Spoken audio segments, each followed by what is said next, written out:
raise your right hand and repeat after me. I, Donald John Trump, do solemnly swear. I, Donald John Trump, do solemnly swear. That I will faithfully execute. That I will faithfully execute. The office of President of the United States. The office of President of the United States. We have been given a gift by God today to usher in a new dynasty. Now you get RFK Jr. Don't you want a president who's going to make America healthy again? You get Tulsi Gabbard. Putting our country in a continual state of war. You get Elon Musk and you get J.D. Vance. A hell of a way to start the next 4 years. The right-wing Avengers. We have an army of digital soldiers. Department of Defense under Donald Trump will achieve peace through strength.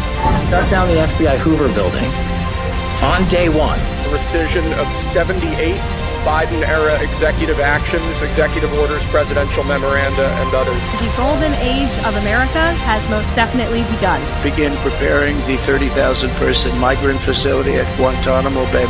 They're getting the dirtbags off these streets. There's one guy who can fix this shit, and it's Donald Trump. What's storm, Mr. President? You'll find out.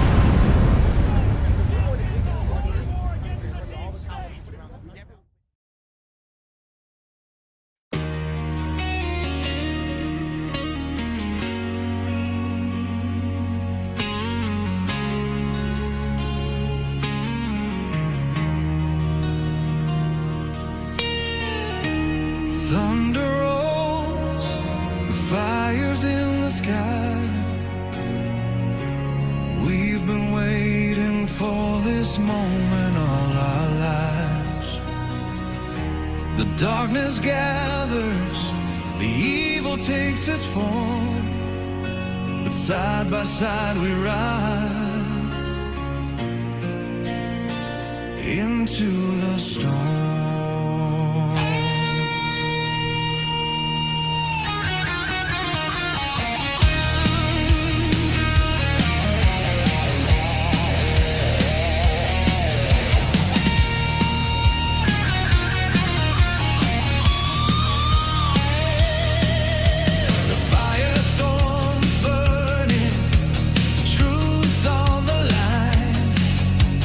They thought they could blind us.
Together we ride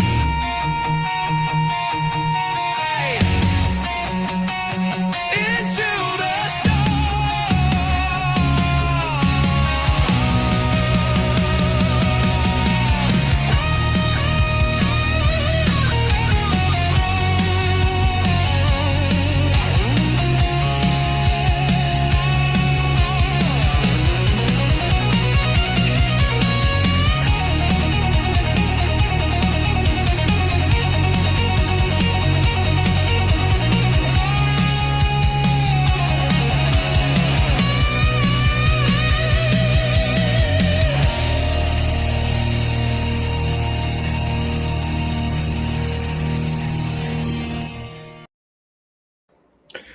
Well, good morning, good evening, good afternoon, wherever you are in the world. My name is Josh, and welcome to the Red Pill Project's Daily Dose, live with you Monday through Friday. Hope everybody is doing well out there and having a fantastic 4th of July week, moving into the weekend. We are live from New York. This is your Daily Dose. A little bit background difference here. I'm in an Airbnb. I probably sound pretty echoey, so I apologize about that. But if I sound good, if it sounds good, give me that 5-5 in that chat so I know, so I can see that everybody can hear me loud and clear. Just because we have kind of a crude setup tonight. And then tonight, right after this show, by the way, just so you guys do know, the OG show, the Overwatch and the Guardian show, will be on with myself and Alpha. And tonight is going to be an interesting conversation. It's actually a part 2 of a conversation that we had a few weeks ago pertaining to near-death experiences, out-of-body experiences, and the kind of the entities, the world of the paranormal, the strange and the extraterrestrial, and how all this converges together. So we'll be talking about that tonight on the OG show. So I hope that you guys can join us after this. That is in about, what is that? It's about an hour and a half from now. So we're going to do an hour show. I'm going to take a 30-minute break. It's pretty hot in here. So one of the AC units in this rental house is down. I tried to fix it, but wasn't able to get it fixed. But it's okay. As you can tell, I might be sweating a little bit, but it's like 85 in here. But that's okay. I don't care, because you know what? The show must go on. And we have a little bit of news to get into. We're going to get into that. Tammy's going to join us here in a little bit. But we do have to get through the news. And for me, this is going to be a little bit more difficult because I'm on a single screen. I'm just on my laptop. I don't have my monitor over here. That's kind of like where I prep everything. So bear with me as I try to figure this out. But I'm a professional, so we will fucking get it done, won't we? We'll fucking get it done. Okay, so, on this day in 1776, the United States was actually born, not on July 4th. Did you know that? That the Continental Congress voted on July 2nd, 1776, not July 4th. Did you know that? Isn't that an interesting little piece of history? And they voted to break from Britain, and John Adams was so certain of it that he predicted July 2nd will be the greatest American holiday forever. The vote came down to the wire. One man had to ride through the night to save it. Delaware's delegation was split, one for independence, one against, which meant the colony's vote canceled itself out. The tiebreaker, Caesar Rodney, was 80 miles away in Delaware. He got word that he was needed and rode all night through the summer thunderstorms, sick and in pain, boots and spurs still on, and made it into Philadelphia just in time to cast Delaware's vote for independence. The other holdouts fell into place too. In Pennsylvania, the men most opposed, including John Dickinson, deliberately stayed away from the chamber so their colony could swing to yes. South Carolina came around for the sake of a united front. When the roll was called, 12 colonies voted for independence and not a single one voted against. New York simply abstained, figures, waiting for permission from home. And so on July 2nd, 1776, it was done. The colonies had legally, officially declared themselves free. The next day, Adams wrote to his wife, Abigail, that this day will be celebrated by succeeding generations as the great anniversary festival with pomp and parade, with shows and games and sports, guns, bells, bonfires, and illuminations, fireworks, and all. He was describing the 4th of July 2 days later. Now, what's interesting about that is the 4th of July is actually Thomas Jefferson's birthday. And so I don't know if it was changed because of that, kind of the remembrance of Thomas Jefferson. He was one of the founding fathers, and they iterated it. But the signing of the Declaration came on July 4th, and this is when it all came about. So interesting, because, you know, we got to do a monologue if we're going to talk about this. And we're coming up on America's 250th birthday, and it really started today on July 2nd, 1776. And you know, we are in this revolutionary time period. We have just entered this 1 year, 12 months of absolute celebration, but revolutionary symbolism. So when we start to look at all of this, 1 second, let me do this here. So when we start to look at all of this, we start to see that Donald Trump, I think, planned everything out to come into this time frame. He's a man of symbolism. He is a man who sets things up, sets the stage for a future narrative. And we're coming into that right now. And, you know, when we start to think about the 4th of July, this 250th birthday celebration over the course of the next few days, this is what I want you to remember. And this is a monologue. Right? This is my gift to you. I don't do this very often. 250 years ago, a handful of men did something that had never been done before. Not because they had the largest army, not because they had the most money, not because they held the most powerful government. They simply believed one idea was stronger than an empire. That rights do not come from kings, that they do not come from parliaments, they do not come from presidents, they do not come from judges, they come from our Creator. That single sentence changed human history. We hold these truths to be self-evident. Read those words again. Not granted, not negotiated, not earned, self-evident. Life, liberty, the pursuit of happiness, those weren't permissions. Those were declarations. The Declaration of Independence wasn't merely announcing separation from Britain. It was announcing a revolution in political philosophy. For thousands of years, governments believed people existed to serve the state. America declared exactly the opposite. The state exists to serve the people. And when government forgets that, it grows too large, too powerful, too tyrannical, too oppressive, too disconnected from the consent of the governed.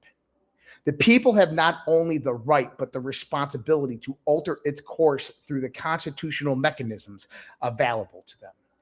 That was the radical idea of 1776. But words alone were never enough. The Declaration explained why. The Constitution explained how.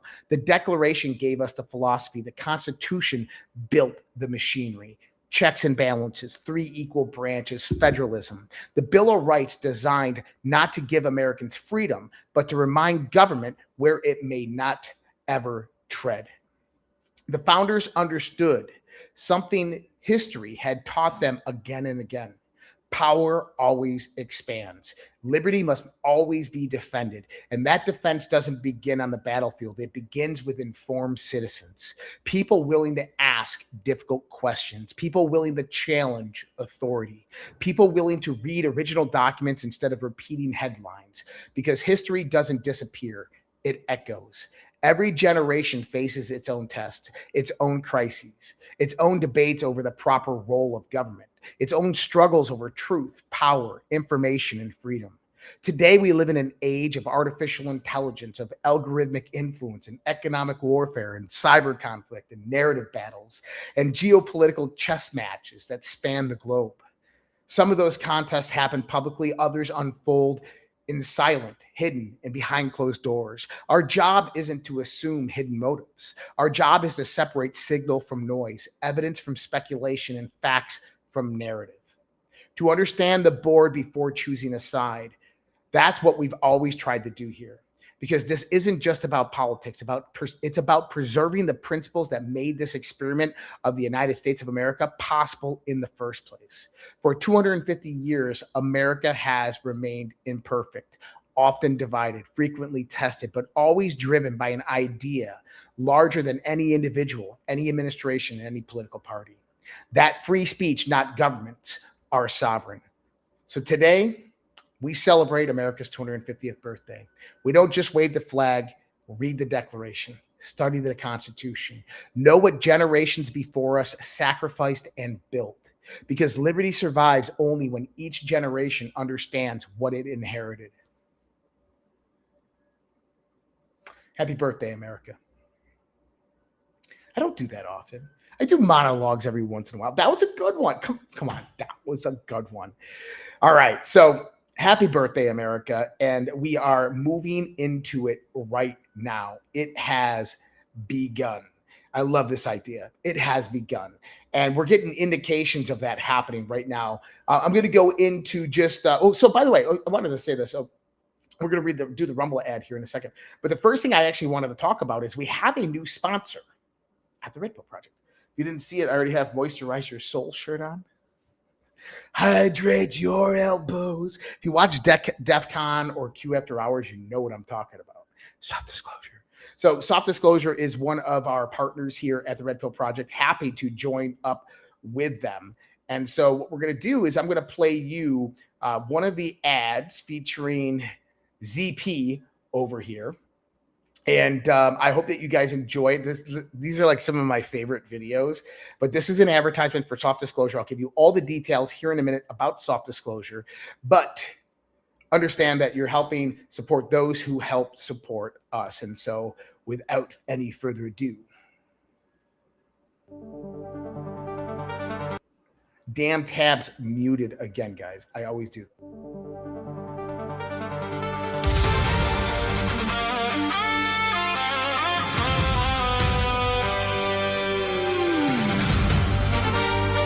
Today we remember those who gave everything.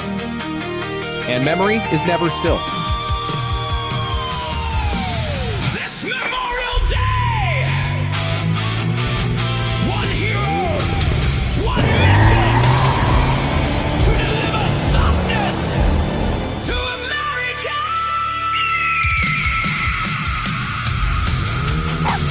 No, Chi-Chi, we can't stop for snacks, dude. We have to deliver all of these Soft Disclosure gift cards. He goes by Zach Payne.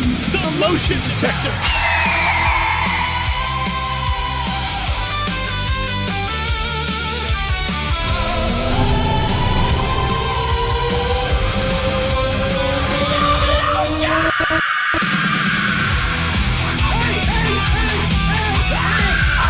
Hey, stop fighting over the beard brush.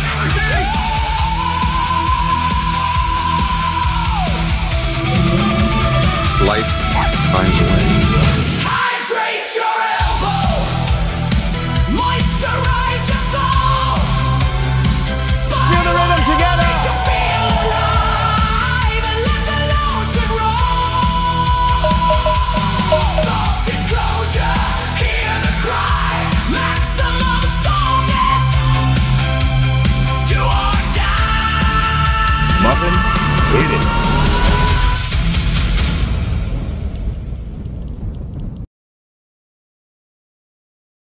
All right. And ZP over there is Zach Payne. I love that guy. And these are some of my favorite videos. These are very comedic, but they're awesome. And so what I ask you, just go to softdisclosure.redpills.tv. You can also go over to redpills.tv. We got a banner ad on there for them. They're also under the sponsors tab, so you can find all that information linked up over there. I use the beard oil, and I'll be honest, the beard oil is absolutely freaking amazing. I mix it in with this paste that I make, and my beard is freaking smooth and soft. I love it. I use the tallow bar. I moisturize my elbows, but I use the tallow bar almost every day and the deodorant. Soft Disclosure, pretty awesome products out there. So check them off, softdisclosure.redpills.tv. And I believe they have a few different 4th of July specials going on right now. So while we're at it, we're going to go ahead and read this one for you all out there. I just got to find where the hell I'm at. Okay, there we are. Okay, we're going to read this one for you, and then we're going to get into a few of the different news stories, and then we're going to get over to Tammy there. We hear a lot about crypto, but here's the part most people miss. Crypto was created so you could actually own and control your money. After the 2008 financial crisis, Bitcoin was designed as an alternative to banks. So instead of banks holding your money, delaying transfers, or limiting access, you are in control. And if you've ever had to wait for transfers to clear, you felt that problem. Now, fast forward to today, everyone's heard of crypto, but getting started still feels complicated. That's exactly why I use Rumble Wallet. It takes all that complexity and makes it simple. Choose what you want: Bitcoin, dollar-backed stablecoins, or even digital gold backed by real gold. No complicated setup. It connects with your MoonPay so you can use your credit card, debit card, or bank and be up and running in minutes. Once you're set up, you can even support your favorite Rumble creators like me directly. So do this now. Scan the QR code and click the link in the description and download the Rumble wallet. From there, you can set up your wallet, tap buy, and you're in the game. In just a few minutes, you can go from hearing about crypto to actually owning some.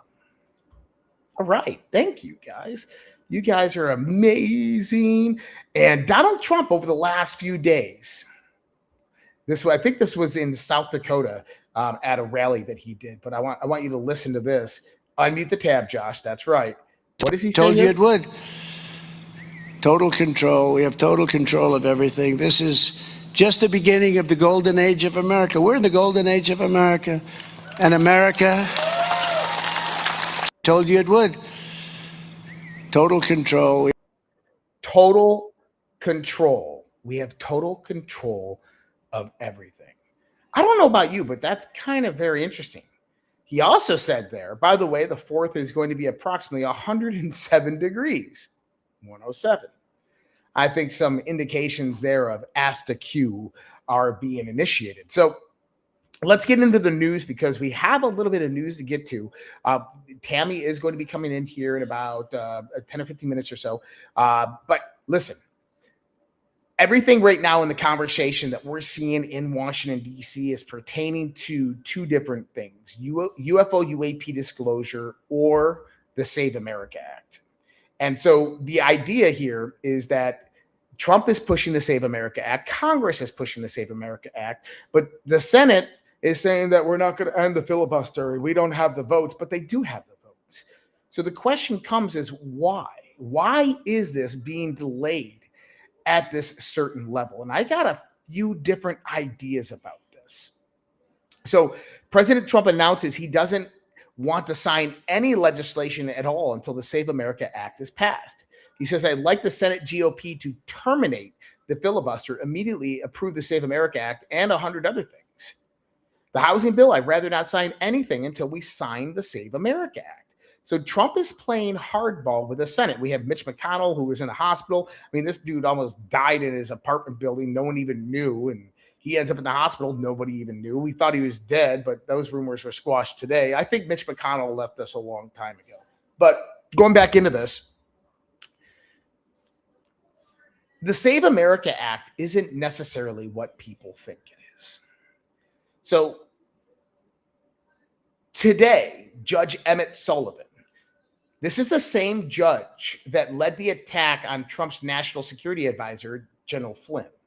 He ruled that the Postal Service that we just talked about, Postmaster General Steiner, said that they're basically demanding from the states their voter rolls and the QR codes that match the ballots, that basically those can get matched up. He says that the United States Postal Service cannot carry out President Trump's executive orders, withhold mail ballot delivery in states that have not submitted a list of eligible voters. So this is the battle that we're in. Now, we're going to see more battles like that as this goes about. So there's a few tidbits here. Number one, Donald Trump today. President Trump has told Acting Director of National Intelligence, Bill Pulte, to declassify anything and everything he wants.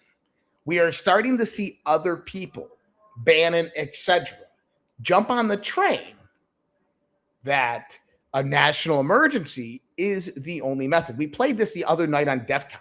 And I was like, Alpha, you haven't seen this? Oh my God, you got to listen to this. Because me and Alpha, we've been talking about a declaration of a national emergency and election integrity and infrastructure for well over a year now. That is the only way we're going to secure the midterms. Nobody else is talking about this. I mean, it was Wayne Allen Root was just talking about this on Bannon the other day. And we've been talking about it. Now Bannon is talking about this. Bannon says the main players here come not only from the fever swamp backwaters of MAGA media, but also the Office of the Director of National Intelligence in the White House. Bannon stated plainly on June 29th that John Solomon's task force and also Pulte would be central to creating a predicate for a declaration of a national emergency and subsequent executive orders achieving the anti-voting rights goals of Save America Act. Now, isn't that interesting? That's exactly what we've been laying out for you. That the DNI, the ODNI, was going to basically declassify, and within the Task Force on Election Integrity and Infrastructure, this was going to be the predicate. Those were my words exactly. The predicate for a national emergency on elections, on election integrity and infrastructure. So when we start looking at the cruciality of this all, now you have Bannon, Wayne Allen, Root, they're all coming about saying the same thing. So let me be clear. We don't want the Save America Act to pass. We can't. It will be stifled and shut down by every weaponized liberal judge in the country, just like Judge Emmett Smith just did to the Postmaster General, which means it will not be in effect for the midterms. If you want to secure our elections, ensure that outside sources cannot interfere, you have to release the fucking Kraken. Show that the 2020 election was stolen and foreign actors were involved. We already know that this is occurring. The FBI was back in Fulton County, Georgia today for more information. So we have DNI Tulsi Gabbard back in November of last year in Fulton County, Georgia. We have another grand jury that subpoenaed documents directly from Maricopa County. Those two are the hotbed, the key for all of this. One of the things that we have to begin to see is that Bill Pulte and John Solomon's task force are going to declassify certain things. And these certain things can bring about a report that can be issued, as well as bring about criminal indictments from the DNI or criminal referrals for indictments from the DNI to the DOJ. But this report that Bill Pulte, that he's already got because Tulsi Gabbard had already done the work over the last 17 months. Bill Pulte just has to find certain different parts of information to put into this. Foreign adversaries affecting U.S. elections to the point where they change the outcome of the 2020 election. This is Venezuela. This is Cuba. This is China. This is Ukraine. This is the UK. MI6 is involved in this. You just had a report come out from the CIA the other day. The CIA says, the CIA has investigated the CIA, stating that the CIA was not involved in the 2020 election. Well, damn right, they were involved. We know they were. But it's not like the CIA proper, right? But either way, this is going to come out over the course of the next few weeks. And as it does, it's going to be the predicate. That predicate is going to bring about a national emergency on election integrity and infrastructure. The beautiful thing about the national emergency is, yes, Mark Elias can go out there and sue the Trump administration. Yes, Judge Emmett Sullivan can come out and try to put an injunction on the national emergency. But since it's a declared national emergency, it will not work. I believe the president has 90 days or 180 days from the declaration of the national emergency for Congress to actually shut it down. And Congress is the only one that can shut it down. Telling you, it's coming. We've all seen this. Now, one of the other things that we're also seeing, we just had an announcement the other day that Neville Roy Singham, who is a tech billionaire who lives in Shanghai, very, very close up with the CCP, self-proclaimed Maoist. He is one of the primary financiers funding the No Kings rallies, the ICE protests, working these dark net integration circles in the leftist Antifa wings, BLM wings, for basically getting rioters and protesters moved around the country and funding these mechanisms. He, as well as many of these other NGOs, were tied directly into the mass immigration, illegal immigration into our country, working with the United Nations, UNESCO, and other organizations throughout Central America, establishing NGOs as two different parts of the puzzle, one at the Darien Gap where they come over from Venezuela, and the next at the U.S. southern border on the Mexico side, stopping all these illegal immigrants before they came over. Now, we talked about this the other day that American NGOs hold approximately $14.7 trillion, $14.7 trillion, half of the national debt in assets. And this comes about over the course of the last 40 years. So how did our national debt get to $34 trillion? Well, I think you have your answer right there with $14.7 trillion of NGOs assets being from the taxpayer dollars. But on top of this, we know that the Tides Foundation, the Ford's Foundation, the Open Society Foundation, George Soros, you have Vice, you have Neville Roy Singham. You have all of these people that are being investigated. I brought this up the other day on DEFCON 0, and I'm going to say it again here. What plan would Trump bring about for these NGOs. I want you to think about this for a second. One of the things that we have to realize is that the Southern Poverty Law Center is a very, very small fish in a very large ocean of NGO monies. It wasn't necessarily directly receiving U.S. government funds or bonds or grants, but it was receiving ancillary funds directly from various different donors and from other home offices and NGOs. But this top-level NGO infrastructure, this is the one that you have to start thinking about.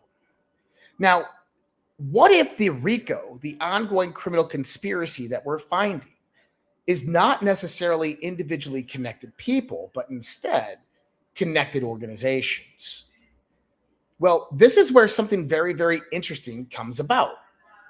You remember, we're talking about Georgia. Why was Georgia so important? Mark Zuckerberg gave over $100 million in donations to Georgia to various different NGOs to help commit voter fraud. And we're about to find out that that legitimately was voter fraud, and there was foreign actors involved in stealing the 2020 election, specifically through Georgia. Well, if these NGOs are associated with that within the financing side, guess what applies? Executive Order 13848. Executive Order 13848, signed by Donald Trump on September 12, 2018, is imposing certain sanctions in the event of foreign interference in United States elections. This means that those NGOs, if convicted, if imposed under Executive Order 13848 or even other executive orders, the same executive order on human trafficking, their assets get seized. $14.7 trillion worth of assets get seized. I want you to start to think about that, because I think that that's going to play a major role in what happens over the course of the next few months. A little bit of Iranian news out there. Trump basically talking about the money that is being released to Iran, how that's going to be utilized to bring in American goods and services. And thank goodness this is what we talked about, is that the United States is going to bring a supply chain dependency, a Western supply chain dependency onto Iran. This is going to create that interdependence that Trump has done with other nations as well as China, that basically stifles Iran's aggressions within the Middle East, if you want to look at it like that. I think that that is part of Donald Trump's plan. A new report came out today. The United States intelligence agencies believe Israel was plotting to kill top Iranian negotiators, Kalabath and Iraqi, while Trump administration was in talks with Iran. U.S. officials tipped off regional countries to warn Iran against Israel's plans to target them. Now, I want you to think about that for a second, because that is huge. Just imagine for a minute that you're negotiating, you want an end to this war, and a country that is your so-called ally is trying to assassinate the lead negotiators on the other side, because they want to progress the war because your objectives are not aligned with their objectives. And we've laid out multiple different times the objectives of Israel in this fight. It has nothing to do with the United States of America. It's greater Israel. It's moving from a regional superpower to a global superpower. It's controlling the flow of oil, not necessarily through the Strait of Hormuz, but taking Iranian oil and moving it into the Mediterranean through a pipeline. Chevron was definitely involved in that. But this is what people need to begin seeing. This isn't anti-Semitic or anti-Zionist or anti-Israel. This is anti-Bibi Netanyahu and his regime and the genocide that they have done in the Middle East to control power, to rise Israel up to a global superpower. That's my perspective on that. The body of Iran's former supreme leader, Ali Khamenei, is now in the Khomeini mourning hall in Tehran. Now, what's interesting is his son, Mojtaba Khomeini, will not be attending the ceremonies because he's dead, people. The fucking guy the guy does not exist. This is the facade of power that is occurring within the factionality of Iran right now. You have the civilian component government that is fighting against the Ayatollah and the IRGC hardliners. But the word of the Ayatollah is being basically transitioned through the IRGC hardliners, as if they're talking that this is what he's saying. I think the guy's dead. And I think that the civilian component government knows this, but what they're doing is playing along with the IRGC hardliners, but it ensures that the IRGC hardliners truly have no power because they do know. So I think that we're going to see something about this come out over the course probably of the next month and a half, but I don't think we're going to go back into full-blown war. It's always a possibility, but I don't think it's going to happen. Let me see. We have Intel. We have 10% of Intel. We're hearing today that the U.S. government would potentially get 5% stake in OpenAI under Sam Altman's new proposal. And this money needs to go directly into the sovereign wealth funds. I heard them talking about SpaceX was going to donate to the Trump wallet for the kids. Yeah, that's great. But you know what? Fuck you, because I'm not having any more kids and my kids deserve something. And they're 14 and 15 years old. How about a sovereign wealth fund that actually affects all Americans? How about Elon Musk donates a part to that to the sovereign wealth fund to all American people? That's what truly needs to happen. And until they start using this language, we have to start bugging them about this. And I got some ideas behind all of this of what we need to do. And you can look for that coming about relatively soon over the course of the next few weeks, because we're going to ramp this up. Alpha and I have been talking about this. Myself and other Badlanders been talking about this, is how do we transition from talking about these things to being advocates for these things? And I think that over the course of the next few months that this is going to open up massively. I think that we're going to see some information coming out about UFOs, a new dump from the DOD on and around July 14th timeframe, potentially the end of next week on July 10th, probably some Roswell documents because we have the Roswell anniversary coming up. But right now, what we're hearing is Eric Burleson came out and was claiming that he had been told by an intelligence agency whistleblower that Donald Trump was briefed on alien hybrids who live among us, and as well on Nordic aliens. Now, why is that important? Is because I told you on this show back in 2020 that in 2020, Donald Trump met with 3 different races of aliens. This happened when he said he claimed he had COVID, when in actuality he was in a remote location meeting with 3 different species, and he wanted to disclose their existence back then. And they said, no, humanity's not ready. And so now he is moving forth with it anyway. But now you're finding out there's 3 different races, all of this stuff. We've been talking about this for a very, very long time. So don't be surprised when you find out that this stuff is very, very real. And by the way, we're going to be talking about that, a little bit about that, tonight on the OG show, the Overwatch and the Guardian show. A Rotten Dog said you can still open an account because they are under 18. There just won't be any government funding. Exactly. Yeah, that's my problem. No government funding. And so America's 250th, a birth of a nation, guys. We are in a revolutionary time frame. There is massive transition happening all around this country right now, around this world right now. The powers that be are being swapped out for new powers that are rising up. And we're watching this in real time. AI is huge. The technological revolution that we're in the midst of is going to be the biggest of all time. And Tammy, what do you think about that? Hello. Where are you? I'm in Rochester, New York. Oh my goodness. I'm out of the loop. I've been away for a week. My daughter graduated from her dance conservatory, so I've been on the road. So I've been out of the loop. I have taken a news fast even. I've not been paying attention to anything. So I'm just listening to you here, kind of getting caught up on things. Yeah, you know how I feel about AI. You know how I feel about it. I think we're still not having the right conversations about it. What's the right conversation? Preparation. I don't think we're having enough conversations about prepreparation when it comes to AI. They don't care. For sure, they don't care. Trump just came out today and said that the best regulation for artificial intelligence is the least amount of regulation. And I know why he's saying that, because one of the things that we've seen is that these AI data centers are going to be marked as national security assets. You have the White House coming out a week ago and they stopped Mythos, right? Anthropic's Mythos from being released to various different companies. They put themselves between these companies and a capitalistic commercial product. And they did that because they are in the midst of controlling various outflows of the premier artificial intelligences that are out there, because they want to control the accessibility to it, but they also want to control the developmental aspects of it. And a lot of this has to do, kind of what Trump was saying, is that right now we're going to be building 60% to 80% of the chipset globally in the United States of America coming over the course of the next 10 years.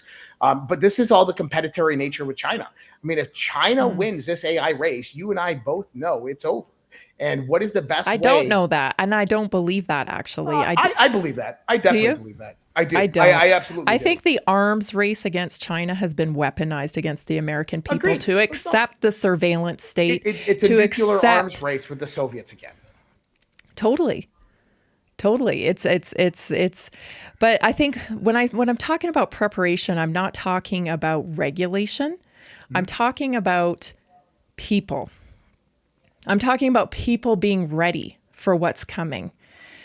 Mentally speaking, people are not ready for what's happening. We have so much dysfunction around AI and around technology as it is, and that's not being addressed. So I was just out on the road, traveling around all over, and I got a glimpse of the state of health in this country.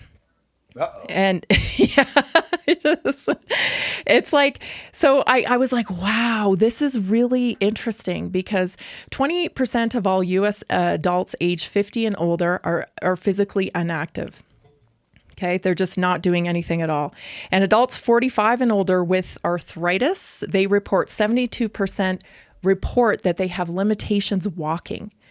This is what I saw in airports. This is what I saw when I was walking around and driving around the different states, is that people are really struggling with their health. And I think that technology is a great deal of a big piece of this. People have shifted from living life to spectating life.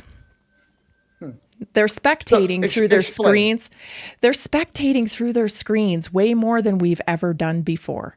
And so the movement is not there, and the engagement emotionally and spiritually and in reality is just not happening. And so there's this very, I don't know what to call it, but it's like a spectator type of position of life. And it's only going to increase as artificial intelligence moves in and starts doing even more thinking and more of our activities, our mundane activities, like when robots are deployed to do household things. We can make that assumption. I don't know if it's necessarily going to be true. I mean, I think that there's a lot of, we've had this discussion before, that artificial intelligence has a good side and it has a bad side, right? Yeah. I mean, you're going to have the good, the bad, and the ugly, right? But I don't think we can make that blanket statement saying that the majority of human beings on this planet are going to devolve into this kind of static lifestyle just because of artificial intelligence. I think that's all about how you use it. I think that, and here's the thing, but we're already seeing it. We're already seeing it, Josh. We've seen higher levels of mental illness. We're seeing ADHD record levels. We're seeing the signals, the safety signals, and we're not responding to them. I don't disagree. And I said, this is what you're saying. This proves your point that we are not doing enough. We're actually not doing anything in the preparation of the people for artificial intelligence. And you remember the Disney movie WALL-E? I sure do. I talk about it all the time. Where he goes back to the spaceship and they're sipping their sodas on their wheelchairs. And that's the type of world that we will lead to if nothing happens. And I don't think that the typical billionaire tech entrepreneur that is leading the world in artificial intelligence generation has the mental capacity or even the emotional significance to go out there and understand what we're talking about. They have lack of wisdom. There needs to be a committee of people like you and me that come out there and begin putting something together that help people truly understand how revolutionary this technology is, how disruptive it's going to be, not only to the various different industries, from the automotive industries to the mining and export industries to home health care to lawn care, all of these different things, but also to your everyday average life, and how to integrate with this technology as it begins to come about, and how to psychologically and mentally prepare for it. I mean, what do you mean when you say integrate? What is your idea of integrate when it comes to artificial my deal with integrate is very similar to kind of the internet world, right? Think about an older couple who is now just like, they just got rid of cable and they're going to Netflix. They're integrating with this new lifestyle, on-demand lifestyle, instead of my show's at 7:00. It's always Jeopardy's at 7:30. It's always been at 7:30. Why is Jeopardy not on? And they go on there, and now Jeopardy is on demand. They can watch all the episodes from the beginning to the inception to the end. Now they have to integrate with this new regimentation of schedule, of this new idea of how things work. And so integration, I think, is a paradigm transition that is occurring right now, is that we have to integrate into this new understanding of this paradigm that is shifting right now. And I don't mean integration like I'm going to put a chip in my fucking head. Definitely don't think that. Well, I find it's interesting because Bobby Kennedy has been like really promoting that get out and live real life. He's actually got a hashtag he started that's like live real life. And he's, posting a lot of like, being out in nature, hiking, moving your body. So there's that little spectrum of prevention that we're getting, but it's like this big. It's a tiny sliver. And in preparation for this, people need to understand that you're going to have to exercise discipline when it comes to artificial intelligence. And we haven't been so good at that with social media. We haven't been so good at monitoring our interactions with our technology. And I always say, like, I think the algorithm captures people's consciousness. I'm traveling around. I'm sitting on a plane for 4 hours. I'm watching the guy beside me just scroll TikTok the entire time. 10 seconds, 5, 3 seconds, 2 seconds, 1 second, 10, bop, bop, bop, bop, bop, bop. You know what that's doing to your consciousness? That is racing brain. That is input while he's watching something on TV. And people want to know why they have anxiety. Everybody, that's why you have anxiety. Well, that's ADHD, right? That is, it's not, well, I don't believe in ADHD actually, but no, that's what it is. It's the it's the understimulation and undersatisfaction of the mind because we've been taken out of the real world and put into a fictitious world. Well, we have neural pathways, right? And they're almost like little electrical loops. It's a good way to envision them. And when we continue to stimulate, it's input, and that creates a racing thought process. And what I've noticed over the last 6 months especially that's really escalated is that the speed of which people are interacting and communicating is so fast and so, they're not listening, Josh. People are having a hard time listening. So this is a direct correlation to the amount of inputs that they're taking in from technology. And so if we're not practiced, if we're not mindful about slowing things down, like I tell you, I haven't been online at all this week. And I've just come back home today and started to try to get back into things and what I'm doing. And I'm already feeling like, everybody slow down. It's a manic cadence that people are operating in. Getting out of the airplane. There's no reason for everybody to stand up and start packing in. But everybody's in hurry mode. And I do think it's because of the amount of inputs that we are consuming. Well, I don't disagree. And I think that you're spot on correct on that. But, what we're looking at is an exponential amount of inputs that have occurred within the human brain just over the. I mean, we can take AI as another kind of multiplication of exponential increase of the amount of inputs that we're about to have. We can take the digital age from 2000 to current date as another exponential rise of those types of inputs. I mean, if you think about it, world history up until the year 2000. All of that information was exchanged within the year 2001 exponentially.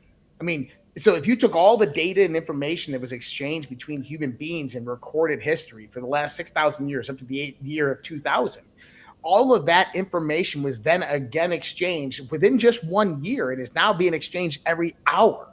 And so we have this exponential increase of information that is coming at us. But also to that same point, if you go back 2,000 years ago, the amount of information that people had coming into their brains, into their minds, was minuscule in comparison to even the pre-digital age. And so what we have is we have an evolutionary trajectory that occurs with technological innovation. I'm not saying it's the best thing in the world. What I'm saying is that we have to adapt to the environments that we are interacting with, and that is one of the parts of adaptation of the human mind. Sure. Now, does that mean that our brains are going to deviate into mental illness? I think it's going to mean that for some of them, but does it also show that when a species is confronted with extreme environmental conditions, that the epigenetic control factors step in and adaptability of genetic transition begins to occur, and that species begins to evolve? Possibly, but we've lost a lot of skills as well. So what we had to reckon with on a daily basis years ago is not the same of what we have to reckon with today. So I don't know if people's brains are smarter today. We're just dealing with a different environment. So I think this is a great kind of example. Is think about a computer. Like if I went back to like the 1996 387s that I had, right? Mm-hmm. Was it the data that was important? Was it the processing of the information? Was it the data storage capacity? Was it the internet connectivity, the bandwidth?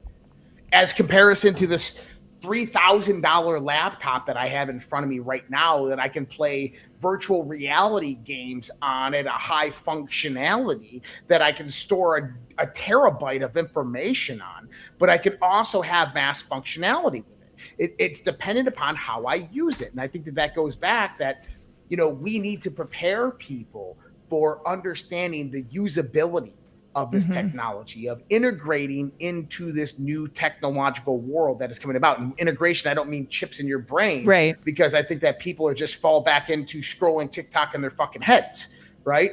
That what we need people to learn how we can use this stuff to make our life better, to make the world better, to innovate, to bring about transition and change in society, to solve the world's problems. I was just listening to the Moonshots the other day, and Diamantis was talking about how there is this artificial intelligence right now. And one of the big problems with artificial intelligence is there's like kind of three different transitional models. There's LLMs, which we all know about. These are language learning models. This is Claude. This is ChatGPT. This is Grok. Then there's video generation engines, and these things are completely different than LLMs. And these are the ones that create the images and the videos. But then they have math and science engines, and these have been wholly trained on math and science. And one of the biggest problems with all generations of these different AIs is that once you get to a certain capacity, a threshold of information data sets, so they train them with data sets, so they pump data into them and then they learn. But at a certain point, these AIs begin to deviate into what they call hallucinations. Yes. And the hallucinations basically come about is where it becomes unintelligible. That the last data set they put in caused it to start to deviate from truth in reality. And so they stop, and now they have to advance that data. They have to advance that AI model from that point so they can add that next data set so it doesn't hallucinate anymore. So what they were able to do, though, is they were able to take some of these math and physics models, and right now they have one math model that has solved 7 of the most unsolved mathematical problems in the world. And they're now validating the answers That's huge. So what does that mean for humanity? What does that mean for people on a daily basis? What is the pitch here? What am I winning from this development? Because all I ever hear is about medical breakthroughs, and there's so much here that we're not talking about. People are literally losing their consciousness. They're on autopilot, Josh. Whose fault is that? It doesn't matter whose fault it is. I think it does. Why? Why? We all have to live in this world, right? We have to choose how we live in this world. Do we? Yeah, absolutely. Okay, so can you live off grid? Can you live off without a phone in today's world? Have you ever tried? I don't Very want to. difficult. I don't want to. I'm not trying to do that, but there are people that do that. And that's what I'm saying is there's people out there that can do that and have done that and will do that. And then there's people who choose not to. And we have the choice. And I mean, the person sitting next to you on the plane scrolling TikTok, they have a choice. They have a choice to open up Audible and listen to a book, or to read a book on their Kindle, or to watch a documentary. But instead they're choosing to be on TikTok. Is it informed consent? Do you think people know what's happening to their consciousness? I don't think they do. I don't think people understand why they can't read anymore for more than 5 or 10 minutes. This comes down to the argument of nescience versus ignorance, right? So ignorant is, I know what I'm doing. I know that these things that are bad that I'm doing, but I still choose to do them. But I understand that this is probably damaged me, and I didn't read the terms of service. I just agreed to it anyway. What about children? Hold on, we'll get there. And then nescience is more like the child. They don't know what they don't know. So they go into an environment not understanding that environment, and then they become affected by the environment. And then that relays back, I would say, to their parents, who then are in a state of ignorance, right? But I mean, I don't disagree with what you're saying. I understand of the socioeconomic and the physiological transitions that are occurring right now because technological progression. But it didn't start with AI. I mean, we can go read the electromagnetic rainbow back from 1929 and 1932 in Italy when they brought out the first radars. I know, Josh, but it's very predatory. Social media was given to everybody for free, and it was pitched as a way to connect with your friends, connect with your family, and it was not anything about that. It came from DARPA. It was an information surveillance, a data collection platform, and nobody was given informed consent. And now people have changed dramatically. And especially since COVID, that was accelerated. People have changed dramatically and without informed consent. It was pushed upon them. I mean, nobody worked from home before COVID, or a very small percentage of people worked from home before COVID. Now, many people work from home. We're finding out now statistically, it's not the healthiest thing to not leave your home. To not be responsible and show up at work, to not interact with people. We're the loneliest we've ever been. We are the most obese we've ever been. We are the unhealthiest we've ever been. And nobody's sounding the whistle about technology when it comes to this. Well, I have even said that there is a whole nother category that's being labeled as autism, which I do not believe is autism. I believe it is technology-induced brain disorder. It is changing the way people think and the way people react. Sarcasm is lost for a lot of people. They don't get it anymore. Tonality is lost. Expression from having to work. Like, art is something you have to work at. It is something that art tells the story of our humanity. Songs tell the story of our humanity. Painting tells the story of our humanity. This is something that you have to labor over to get good at. And people are pumping stuff out that's not legitimately human. Well, it's not legitimately human. But that's your opinion, right? I mean, don't get me wrong. I can go to a liberal art museum and I'm just disgusted by the shit I see. I mean, I think there is one at the Louvre that was nothing but a pile of dirt or cow manure that some dude was standing in, and they call this stuff art. I agree with you at that level, but there is also phenomenal artists out there that are innovating. We have a friend of the project right here that sent me this painting. It's at my house. I'll show everybody next week when I put her information out there. But she painted me this gorgeous painting. I have Roxy out there. She's painting me one right now at Doctor Strange. She painted me Daffy Duck. Donald Duck before. I mean, we have some amazing artists out there that have creative and inquisitive minds, and there's still a massive amounts out there. My kids are amazing within the creativity world, right? Oh, I'm not saying I'm not saying humans don't create anymore. I'm saying AI is taking over a piece of that creation. Right, but doesn't that just be so? Let me ask you this one, because I create with AI all the time, and I say that I create. I don't let AI create. I create with AI, and there is a big difference. There is a different we talked about this before.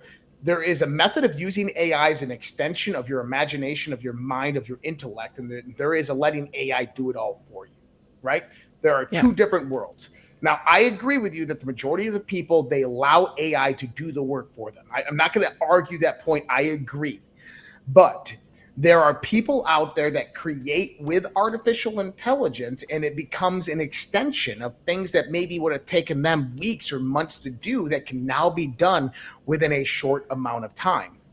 And so I would say that it is for those people that are motivated, that really want to go out there and create and understand the tools that they are working with. I find it as a massive exponential extension of their innovative, inquisitive, and creative nature. Okay. Go ahead. I agree. I see what you're saying, but we live in a corporate world. This country is run by corporations. And so, like, my daughter's a dancer. Do you think corporations are going to pay dancers to make videos anymore? Or do you think they're just going to make them with AI? We're already seeing that with UFC. Right? The UFCs, they have to use it because the market is driving it that way. So this is going to, disable a lot of careers in the arts because there's just not going to be the need for it.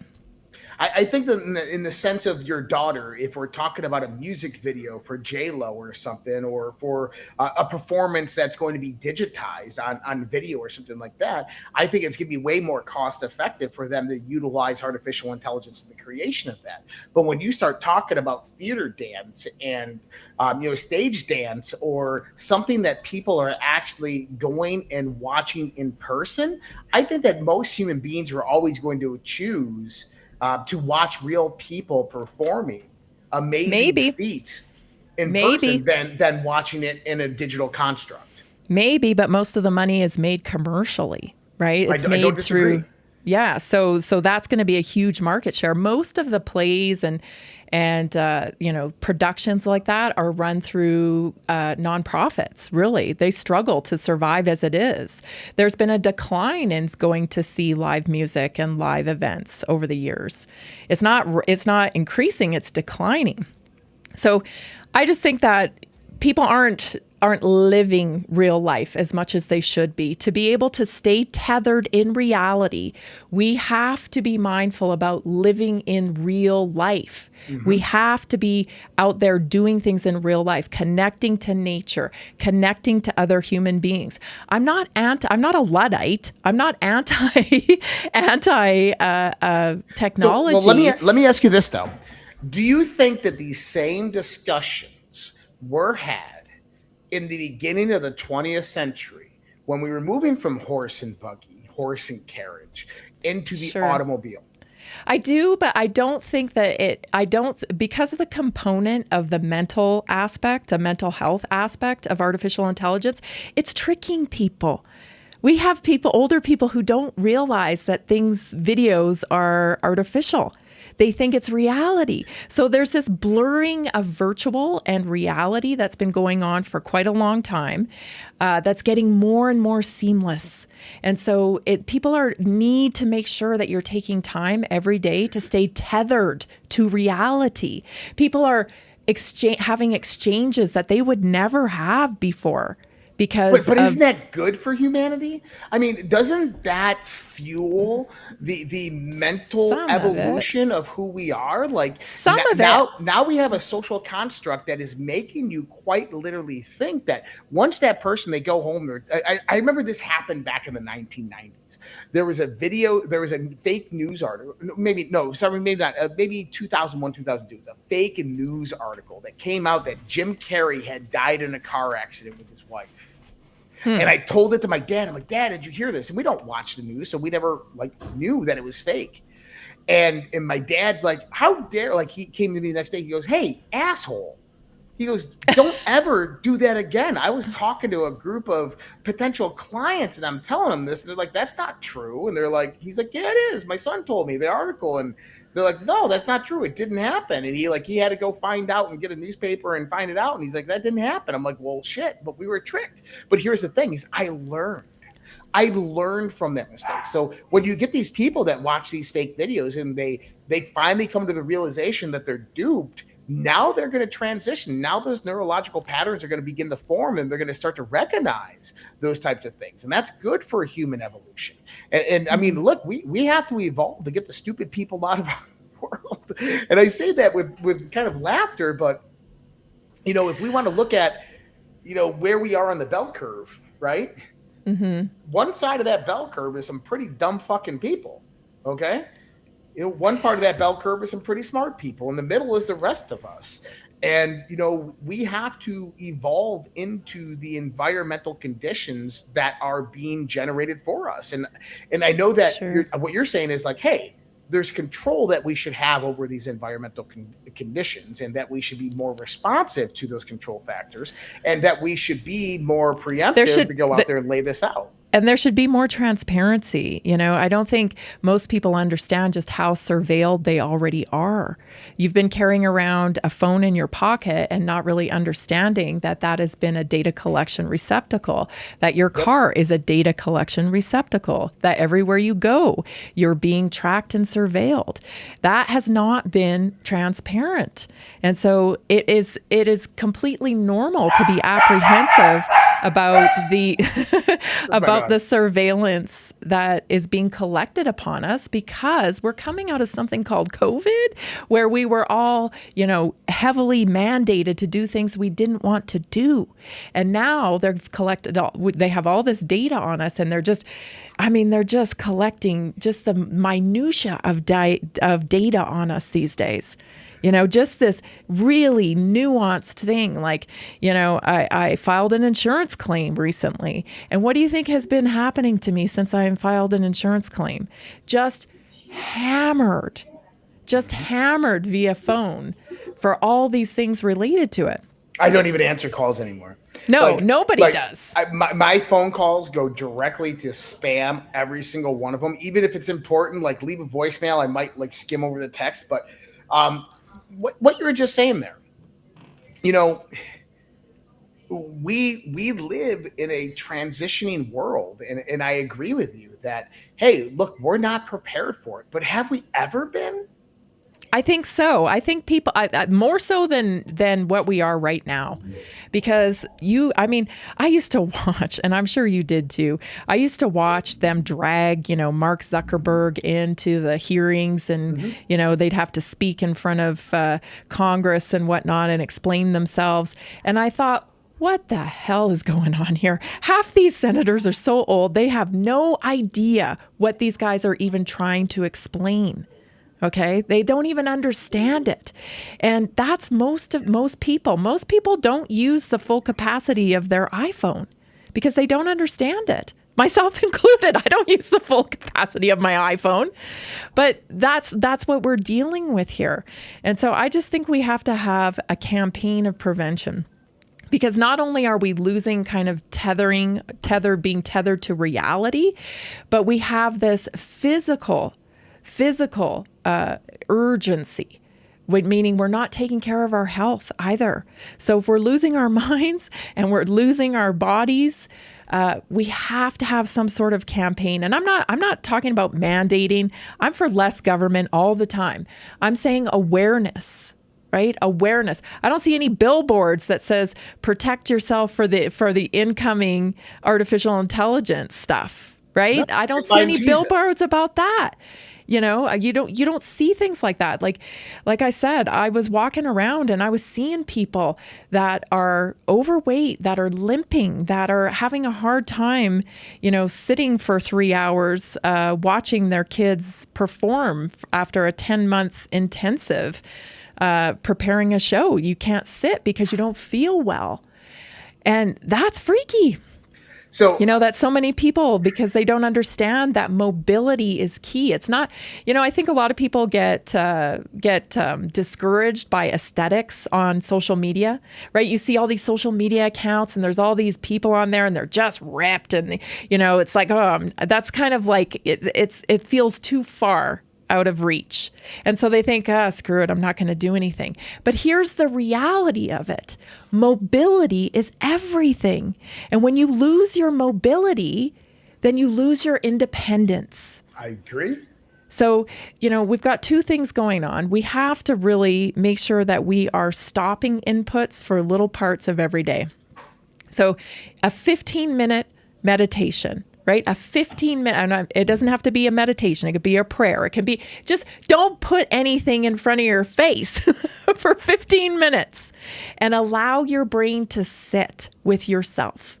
If you can get outside, even better, right? Even better. But this is like a mental cleansing, a mental clearing. And that's not happening these days. And so it's creating this kind of clashing, where we're trying to keep up with the nervous system and racing thoughts. It's creating anxiety. And then when we get this, kind of high level of anxiety, what do? We go to the doctor and we get medicated, which isn't really dealing with the root cause of the problem. You're not broken. You're not broken. You're living in a sick environment. And so you have to push back against the environment in order to be well. So that's one thing you can do. The other thing you can do is focus on your mobility, right? Focus on preserving your mobility. That's so important because moving is everything. If you can't move anymore, you lose your independence. Of course, as we get older, we lose collagen, we lose the ability to be mobile because of the loss of collagen. And so that's one of my products that I'm always pitching because I think everybody needs collagen. And I'll tell you, being where I was this last week around all these different families and all these different people, I also turned 51 this week. And what? Yes, sir. I turned 51. Happy birthday, Tammy G. Thank you. And I just feel grateful that I have made my mobility a very top priority because I've known this for years, that muscle is king. And being able to move your joints, any tendons, any structures, joints, ligaments, all that stuff, it's all reliant upon collagen for your mobility, nutrition, and that's what I coach at Naturally Inspired. That's what the community's all about, is providing you real solutions for health. But it's a lifestyle that you have to build, and you gotta be mindful of it. I say enjoy your artificial intelligence, enjoy your technology, but it's about balance. And I'm just not seeing that out in the world. I'm not seeing the balance. America, you're 250 years old. This is the greatest expression of our country coming up here in just a couple of days. It's so exciting, but we want to feel good. We want people that make up, because it's the people that make up the country. We want the people making up this country feeling good and expressing the strength of our country. It's going to come with some mindfulness. I right? agree. We have to be mindful about it. So join us at Naturally Inspired in the community. Every Tuesday night we meet, we give you the support and the real solutions for health. I've got a great little booklet that I prepared for this conversation. It's called Who Are We? What is it called? It's a little booklet that I made. Let me get the name of it. You can download it at redpillhealth.info. what's it called? Let's see. The Ultimate Guide to Lifelong Mobility is what I went with. So lifelong mobility. It's just a little flip book, but mobility is so important, everybody. You've got to, this is what your focus needs to be. It's not about rock hard abs. It's not about, being a gym rat and just, looking like the perfect physique. It's about mobility. And when we get older, as we age, if we're sitting around and feeling bad because, well, I wish I was younger, we're not going to have anybody to blame but ourselves. I said, I'm 45 and feel like I'm 55. I don't want to be 55 feeling like 75. Dude. At 45, we start to lose collagen quite rapidly. We lose it 1% a year. So if you're listening to this and when you wake up in the morning, you're stiff as heck, it takes you about an hour to get going in the morning. That's your collagen dropping. Oh, so my hands that feel like they're calloused on the inside? That's your collagen starting to drop even. Yes. Oh. Yes. So you have to feed yourself the collagen, and it's not about the collagen that you're taking in terms of like, oh, I'm taking this supplement and there's many, powders that you can get at Costco. It's what you'll absorb. So you need hydrolyzed collagen, which is, of course, the one that I recommend and promote all the time.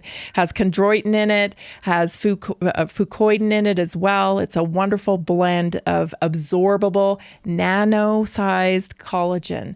And that's what your body really sucks up when you put collagen into your body. So the powders, I was on the powders for years. I thought these powders were doing something for me.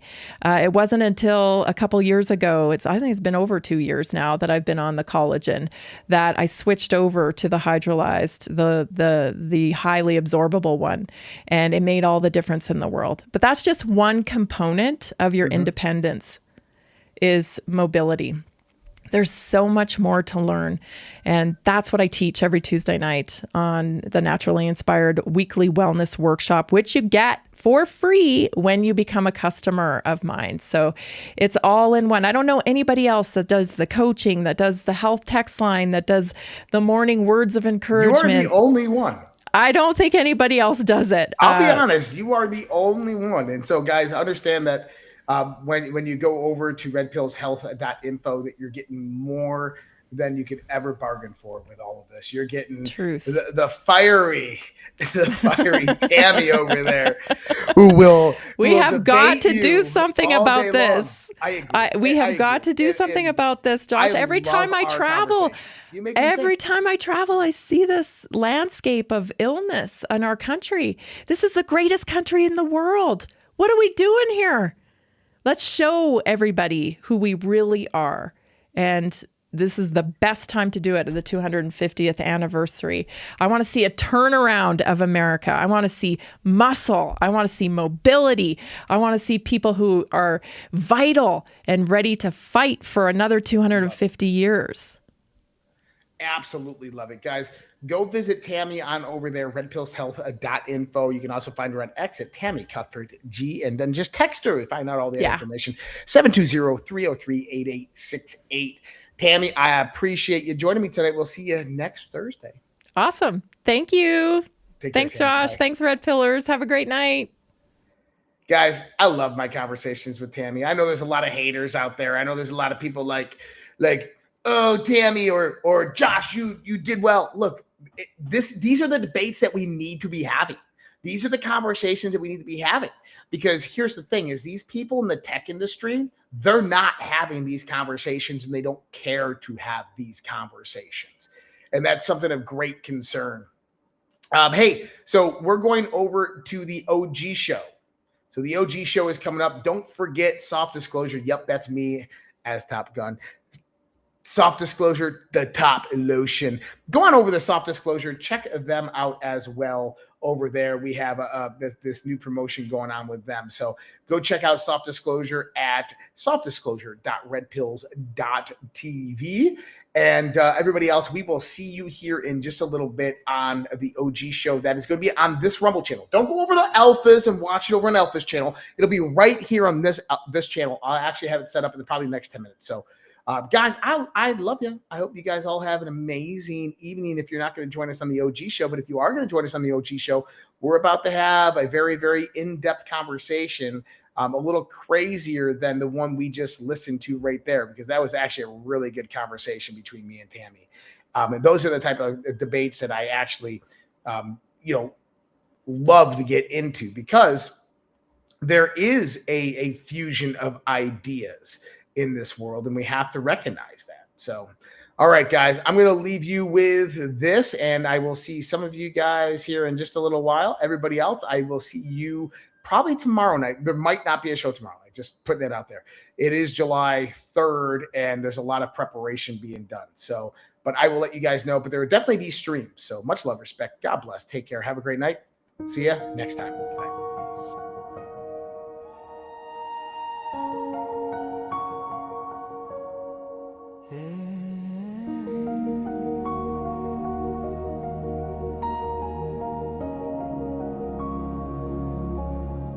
There was a time when our children stood tall, hand on their hearts, one voice for all. There was a time when honor had weight, when the flag was a symbol, not a debate. There was a time when our history was known, with pride in the rules that made us our own. There was a time, respect for the brave, for those who bled, for the lives they gave. Now the homeland burns a silent war. Truth is twisted, we can't ignore. Voice still calls, we the people will not fall. There was a time, but the time isn't near. The great awakening is here. Dark to light, veil under, patriots rise. We are one, land of the free, home of the brave. No more silence, no more slaves. Answer the call, take back the fight. Children of freedom, stand for the light.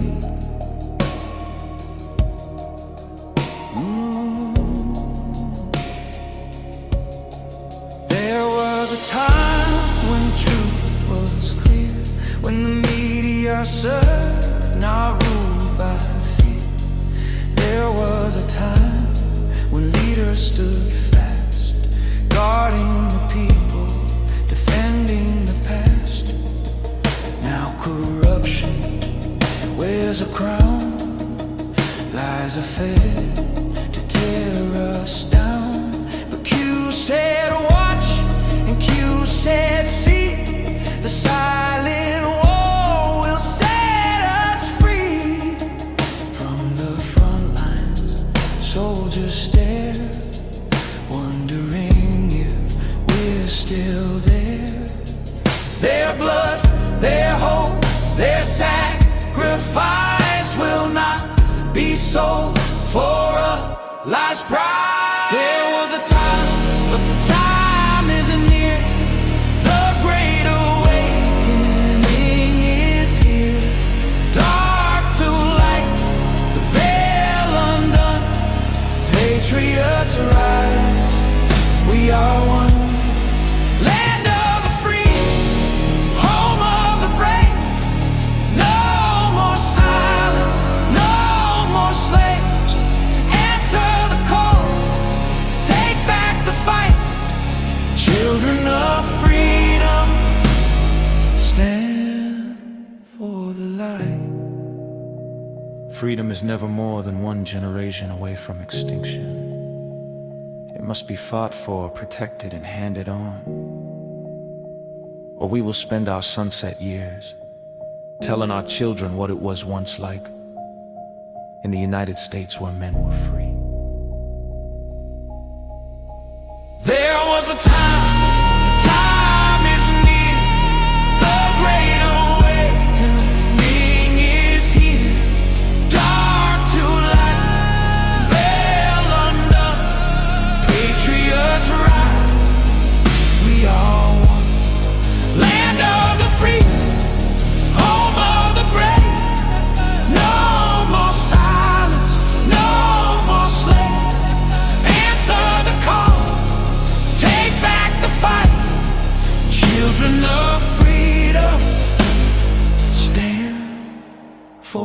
time. There was a time. There was a time. Now is the time. Do it.